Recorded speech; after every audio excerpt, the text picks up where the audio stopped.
Nombre, chapitre 9. L'Éternel parla à Moïse dans le désert du Sinaï, le premier mois de la 2e année après leur sortie d'Égypte. Il dit, que les Israélites célèbrent la Pâque au moment fixé. Vous la célébrerez au moment fixé, le 14e jour de ce mois, au coucher du soleil. Vous la célébrerez conformément à toutes les prescriptions et les règles qui s'y rapportent. Moïse ordonna aux Israélites de célébrer la Pâque, et ils célébrèrent la Pâque le 14e jour du premier mois, au coucher du soleil, dans le désert du Sinaï. Les Israélites se conformèrent à tous les ordres que l'Éternel avait donnés à Moïse. Il y eut des hommes qui étaient impurs à cause d'un mort et ne pouvaient donc pas célébrer la Pâque ce jour-là. Ils se présentèrent le jour même devant Moïse et Aaron et dirent à Moïse, « Nous sommes impurs à cause d'un mort. Pourquoi serions-nous privés de présenter au moment fixé l'offrande de l'Éternel parmi les Israélites ?» Moïse leur dit, « Attendez que je sache ce que l'Éternel vous ordonne. » L'Éternel dit à Moïse, « Transmets ces instructions aux Israélites. Si l'un de vous ou de vos descendants est impur à cause d'un mort ou bien est en train d'effectuer un long voyage, il célébrera néanmoins la Pâque en l'honneur de l'Éternel. C'est le 14e jour du 2e mois qu'ils la célébreront, au coucher du soleil. Ils la mangeront avec des pains sans levain et des herbes amères. Ils n'en laisseront rien jusqu'au matin et ils ne briseront aucun de ses os. Ils la célébreront suivant toutes les prescriptions de la Pâque. Si quelqu'un qui est pur et n'est pas en voyage s'abstient de célébrer la Pâque, il sera exclu de son peuple. Cet homme-là supportera les conséquences de son péché parce qu'il n'a pas présenté l'offrande de l'Éternel au moment fixé. Si un étranger en séjour chez vous célèbre la Pâque de l'Éternel, il se conformera aux prescriptions et aux règles de la Pâque. Vous aurez la même prescription pour l'étranger et pour l'Israélite. Le jour où le tabernacle fut dressé, la nuée couvrit le tabernacle, la tente de la rencontre. Depuis le soir jusqu'au matin, elle eut l'apparence d'un feu sur le tabernacle. Cela se passa constamment ainsi, la nuée couvrait le tabernacle, et la nuit elle avait l'apparence d'un feu. Quand la nuée s'élevait au-dessus de la tente, les Israélites partaient. Ils campaient à l'endroit où s'arrêtait la nuée. Les Israélites partaient sur l'ordre de l'Éternel et ils campaient sur l'ordre de l'Éternel. Ils campaient aussi longtemps que la nuée restait sur le tabernacle. Quand la nuée restait longtemps sur le tabernacle, les Israélites obéissaient au commandement de l'Éternel et ne partaient pas. Quand elle restait peu de jours sur le tabernacle, c'est sur l'ordre de l'Éternel qu'ils campaient et partaient. Si la nuée s'arrêtait du soir au matin et s'élevait le matin, ils repartaient. Si elle s'élevait après un jour et une nuit, ils partaient. Qu'elle s'arrête sur le tabernacle 2 jours, 1 mois ou une année, les Israélites restaient à camper et ne partaient pas, et quand elle s'élevait, ils partaient. C'est sur l'ordre de l'Éternel qu'ils campaient et partaient. Ils obéissaient au commandement de l'Éternel, conformément à l'ordre que l'Éternel avait donné par l'intermédiaire de Moïse. Nombre, chapitre 10. L'Éternel dit à Moïse, « Fais-toi 2 trompettes en argent, tu les feras en argent battu. Elles te serviront pour convoquer l'assemblée et pour signaler le départ des camps. Quand on en sonnera, toute l'assemblée se réunira près de toi, à l'entrée de la tente de la rencontre. Si l'on ne sonne que d'une trompette, les princes, les chefs des milliers d'Israël, se réuniront près de toi. Quand vous sonnerez avec éclat, ceux qui campent à l'est partiront. Quand vous sonnerez avec éclat pour la 2e fois, ceux qui campent au sud partiront. On sonnera avec éclat pour leur départ. Vous sonnerez aussi pour convoquer l'assemblée, mais pas avec éclat. Les fils d'Aaron, les prêtres, sonneront de la trompette. Ce sera une prescription perpétuelle pour vous au fil des générations. Dans votre pays, lorsque vous irez à la guerre contre l'ennemi qui vous combattra, vous sonnerez de la trompette avec éclat. Ainsi vous vous rappellerez au souvenir de l'Éternel, votre Dieu, et vous serez délivrés de vos ennemis. Dans vos jours de joie, lors de vos fêtes et de vos débuts de mois, vous sonnerez de la trompette en offrant vos holocaustes et vos sacrifices de communion, et cela vous servira de souvenir devant votre Dieu. Je suis l'Éternel, votre Dieu. Le 20e jour du 2e mois de la 2e année, la nuée s'éleva au-dessus du tabernacle du témoignage. Les Israélites partirent alors du désert du Sinaï, selon l'ordre fixé pour leur marche. La nuée s'arrêta dans le désert de Paran. C'est le premier départ qu'ils effectuèrent conformément à l'ordre que l'Éternel avait donné par l'intermédiaire de Moïse. L'étendard du camp des Judéens partit le premier avec ses corps d'armée. le corps d'armée de Juda était commandé par Nachshon, fils d'Aminadab, celui de la tribu d'Issachar par Nathanaël, fils de Suar, celui de la tribu de Zabulon par Eliab, fils de Hélon. Le tabernacle fut démonté et les descendants de Gershon et de Merari partirent en le portant. L'étendard du camp de Ruben partit avec ses corps d'armée. Le corps d'armée de Ruben était commandé par Élitsur, fils de Chédéur, celui de la tribu de Siméon par Shelumiel, fils de Tsurishadaï, celui de la tribu de Gad par Eliasaph, fils de Déhuel. Les Kéatites partirent en portant les ustensiles sacrés. On dressait le tabernacle en attendant leur arrivée. L'étendard du camp d'Éphraïm partit avec ses corps d'armée. Le corps d'armée d'Éphraïm était commandé par Élishama, fils d'Ammiud, celui de la tribu de Manassé par Gamliel, fils de Pédachur, celui de la tribu de Benjamin par Abidan, fils de Gidéoni. L'étendard du camp de Dan partit avec ses corps d'armée, il formait l'arrière-garde de tous les camps. Le corps d'armée de Dan était commandé par Ahiézer, fils d'Amishadaï, celui de la tribu d'Azer par Pagiel, fils d'Okran, celui de la tribu de Nephtali par Ahira, fils d'Enan.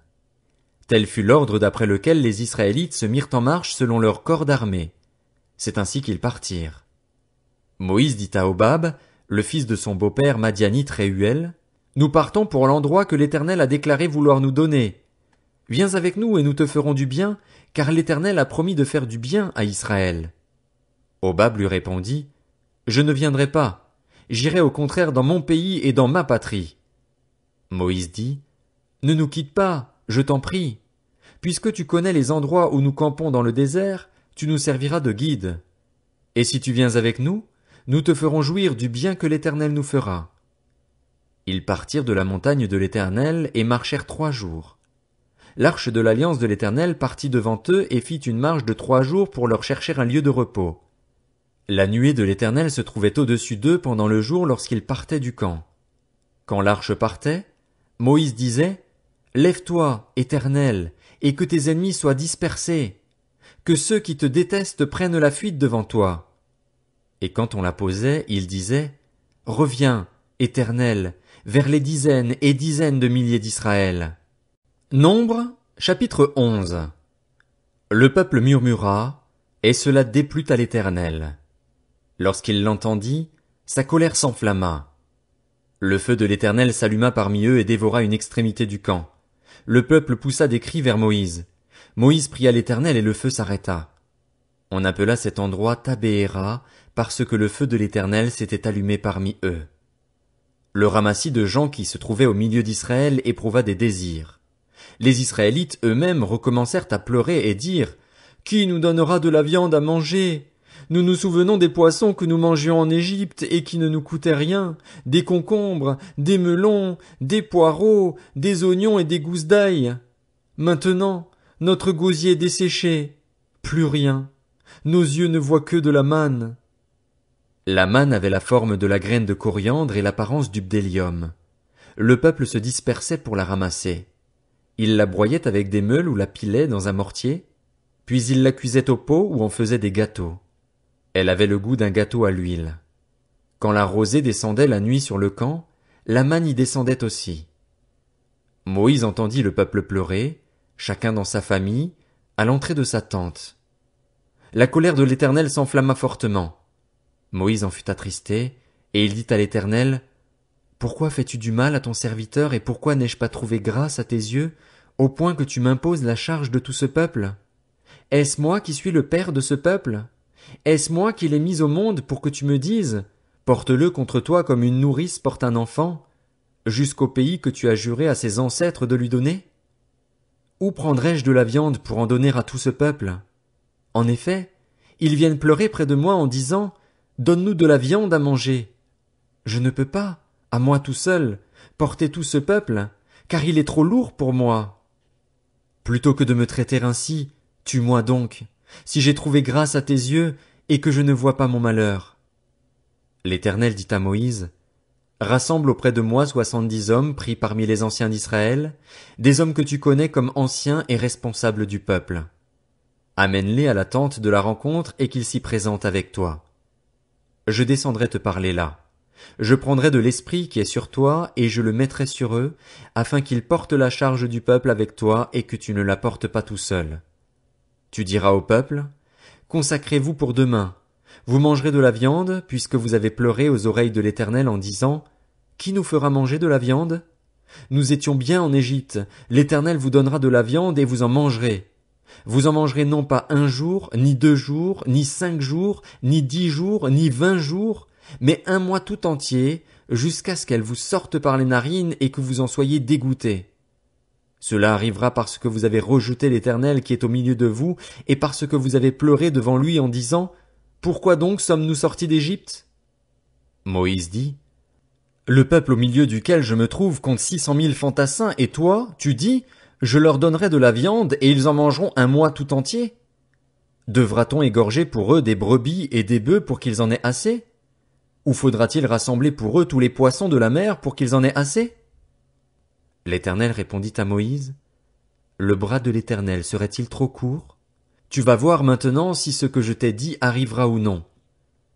Moïse sortit rapporter au peuple les paroles de l'Éternel. Il rassembla 70 hommes pris parmi les anciens du peuple et les plaça autour de la tente. L'Éternel descendit dans la nuée et parla à Moïse. Il prit de l'esprit qui était sur lui et le mit sur les 70 anciens. Dès que l'esprit reposa sur eux, ceux-ci prophétisèrent, mais ce ne fut que momentané. Il y eut 2 hommes, l'un appelé Eldad et l'autre Médad, qui étaient restés dans le camp et sur lesquels l'esprit reposa. En effet, ils figuraient sur la liste, mais ils ne s'étaient pas rendus à la tente, et ils prophétisèrent dans le camp. Un jeune garçon courut annoncer à Moïse, Eldad et Médad prophétisent dans le camp. Josué, fils de Nun, qui était au service de Moïse depuis sa jeunesse, prit la parole. Moïse, mon Seigneur, empêche-les-en. Moïse lui répondit, es-tu jaloux pour moi? Si seulement tout le peuple de l'Éternel était composé de prophètes, si seulement l'Éternel mettait son esprit sur eux. Et Moïse retourna dans le camp, ainsi que les anciens d'Israël. L'Éternel fit souffler de la mer un vent qui amena des cailles et les dispersa sur le camp, sur environ 1 journée de marche de chaque côté tout autour du camp. Il y en avait près d'1 mètre au-dessus du sol. Tout ce jour-là et toute la nuit, ainsi que toute la journée du lendemain, le peuple se leva et ramassa les cailles. Celui qui en avait ramassé le moins en avait un volume de 2200 litres. Ils les étendirent pour eux autour du camp. La viande était encore entre leurs dents et n'avait même pas encore été mâchée lorsque la colère de l'Éternel s'enflamma contre le peuple. L'Éternel frappa le peuple d'un très grand fléau. On appela cet endroit Kibrot Hattaava, parce qu'on y enterra les membres du peuple qui avaient éprouvé de la convoitise. De Kibrot Hattaava, le peuple partit pour Hatséroth, où il s'arrêta.